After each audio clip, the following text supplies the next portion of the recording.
नमस्कार।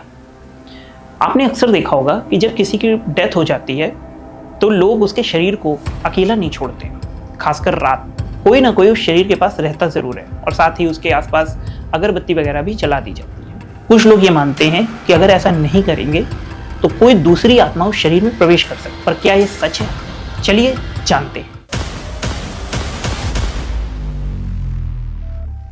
हमारी सनातन सभ्यता का विकास काफ़ी प्राचीन समय में हुआ था।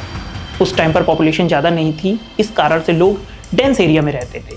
कुछ लोग खेतों के बीच में भी घर बनाकर रहते थे और कुछ जंगलों के आसपास रहते। इतने दूर दूर रहने वाले घरों में जब किसी की डेथ हो जाती थी तो उसके शरीर को लोग घर के बाहर रख देते थे, क्योंकि डेथ के तुरंत बाद ही शरीर में कुछ केमिकल चेंजेस होने लगे जो हमें कुछ समय बाद विजिबल भी हो जाते हैं। उन केमिकल चेंजेस की वजह से घर में अन्य लोगों को इन्फेक्शन ना हो, इसलिए उस शरीर को घर के बाहर खुले में रख दिया जाता था। और रात के समय में कोई जानवर उस शरीर को उठा ना ले जाए या उसको नुकसान ना पहुंचा दे, इस कारण से जब तक प्रॉपर अंतिम संस्कार नहीं हो जाता था कोई ना कोई उस शरीर के साथ मौजूद रहता था। साथ ही उसके आसपास धुआं भी कर दिया जाता था, जो आज भी परंपरा के रूप में जारी है। और जो लोग ये कहते हैं कि कोई दूसरी आत्मा उस शरीर में प्रवेश कर सकती है इसलिए उस शरीर को अकेला नहीं छोड़ा जाता है, तो ऐसा नहीं हो सकता, क्योंकि जिस आत्मा ने अभी उस शरीर को छोड़ा है वो भी तो कहीं आसपास ही होगी।